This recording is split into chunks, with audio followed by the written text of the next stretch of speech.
Assalamualaikum warahmatullahi wabarakatuh. Halo teman-teman, selamat datang di video kami yang akan membahas tentang aliran filsafat, yaitu aliran rekonstruksionisme. Perkenalkan, kami dari kelompok 10 yang beranggotakan 3 orang. Yang pertama ada Nidi Nastisya, kemudian Ruruk Sandapare, dan ada Silwa Dirayani. Dengan dosen pengampu Ayahanda Dr. Ismail MS. Nah, adapun tujuan dari video kali ini yaitu menjelaskan pandangan aliran rekonstruksionisme dengan pendidikan. Nah, teman-teman, yuk kita simak video kali ini. Selamat menyaksikan. Kalian tahu tidak apa aja sih pandangan filosofis filsafat pendidikan rekonstruksionisme? Nah, filsafat pendidikan dibangun di atas 3 pilar, yaitu ada landasan ontologis, landasan epistemologis, dan landasan aksiologis. Yang pertama akan dibahas tentang landasan ontologis, di mana pada gambar tersebut yaitu mengkaji mengenai hakikat keberadaan sesuatu berdasarkan hukum sebab akibat dan tata hubungan yang sistematis. Artinya, aliran rekonstruksionisme ini memandang bahwa realita itu bersifat universal, yang mana realita itu ada di mana dan sama di setiap tempat. Yang kedua ada landasan aksiologis. Pada gambar tersebut membahas tentang nilai kebenaran, keindahan, kebaikan, dan religius yang berasal dari nilai-nilai leluhur hidup manusia. Nah, dalam dunia pendidikan, landasan aksiologi sebagai dasar untuk menganalisis penerapan teori pendidikan yang berkaitan dengan tujuan pendidikan, terutama dalam berkaitannya dengan nilai-nilai Pancasila. Yang terakhir ada landasan epistemologis yang mengkaji secara filosofis tentang asal, struktur, metode, validitas, dan tujuan ilmu pengetahuan. Nah, ia menjelaskan apa yang disebut kebenaran serta kriterianya dan menjelaskan cara yang dapat membantu diperolehnya kebenaran itu. Nah, bagaimana nih teman-teman? Menarik tidak materi mengenai pandangan filosofis filsafat pendidikan rekonstruksionisme? Yuk kita bahas materi selanjutnya. Yuk kita bahas apa sih hubungan aliran rekonstruksionisme dengan pendidikan? Nah, aliran rekonstruksionisme menganggap bahwa dunia dengan moral manusia mengalami degradasi di sana-sini, sehingga perlu adanya rekonstruksi tatanan sosial menuju kehidupan yang demokratis dan seimbang.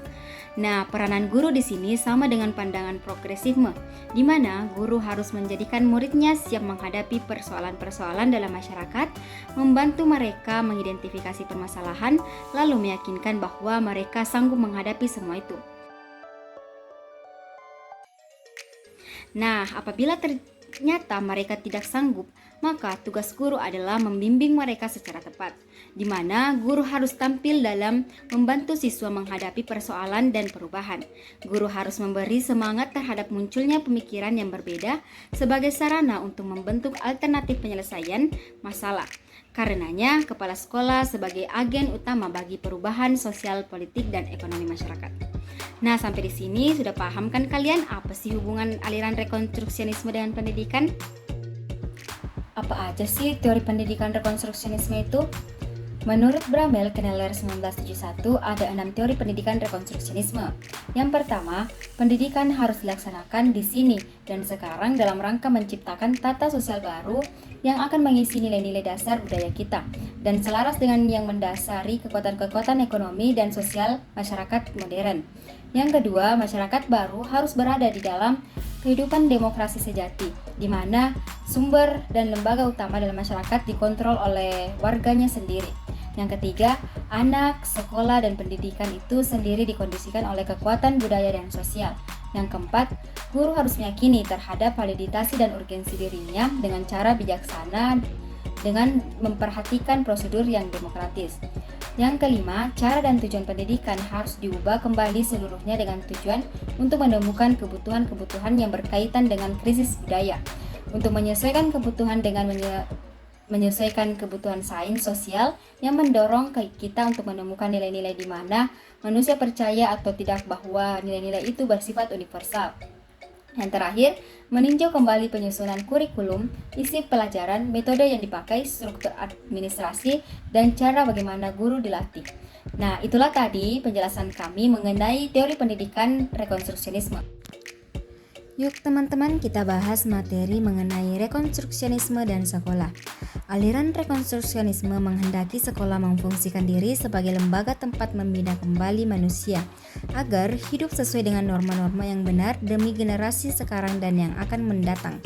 Selain itu, rekonstruksionisme menganggap sekolah sebagai agen kekuatan utama yang menyentuh kehidupan seluruh masyarakat. Nah, ada beberapa poin utama tentang rekonstruksionisme dapat diimplementasikan di sekolah. Yang pertama, mengajarkan kesadaran sosial. Artinya, dalam pendekatan rekonstruksionisme dirancang untuk menumbuhkan kesadaran sosial pada siswa.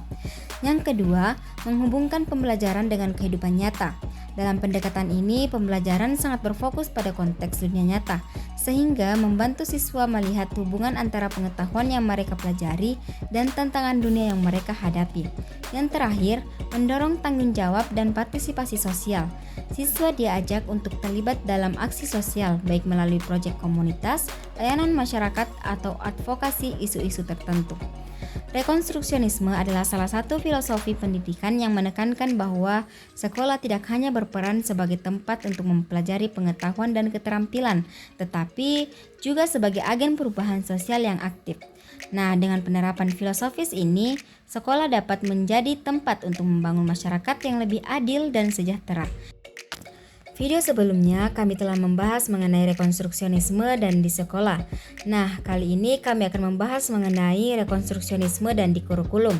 Filosofi ini memiliki karakteristik dan tujuan khusus yang mendukung perkembangan kesadaran sosial siswa, keterlibatan dalam isu-isu dunia nyata, dan partisipasi dalam upaya menciptakan masyarakat yang lebih adil. Nah, ada beberapa prinsip utama yang perlu dipertimbangkan dalam mengembangkan kurikulum berbasis rekonstruksionisme. Yang pertama, fokus pada isu sosial yang relevan.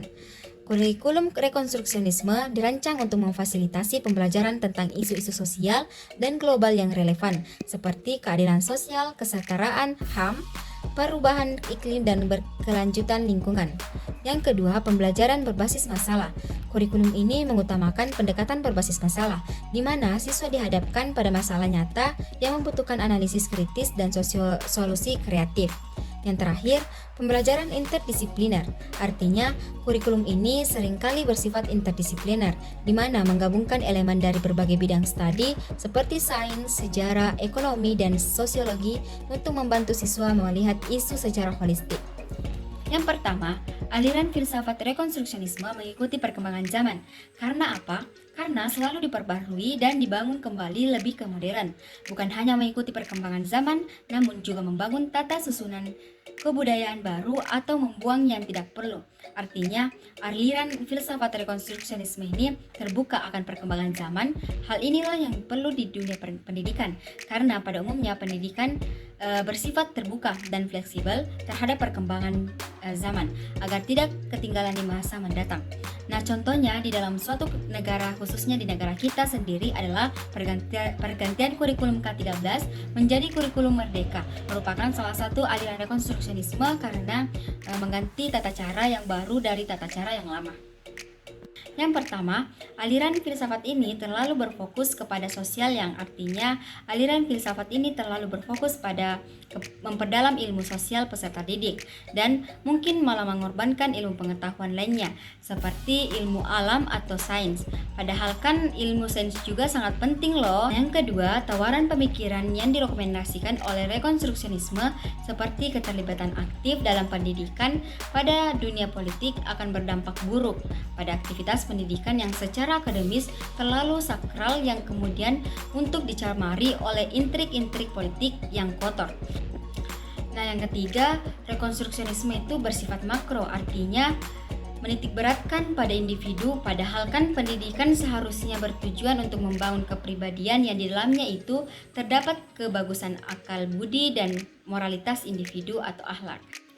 Itulah tadi video singkat kami mengenai pandangan aliran rekonstruksionisme dengan pendidikan. Sampai jumpa di video berikutnya. Wassalamualaikum warahmatullahi wabarakatuh. Dadah guys.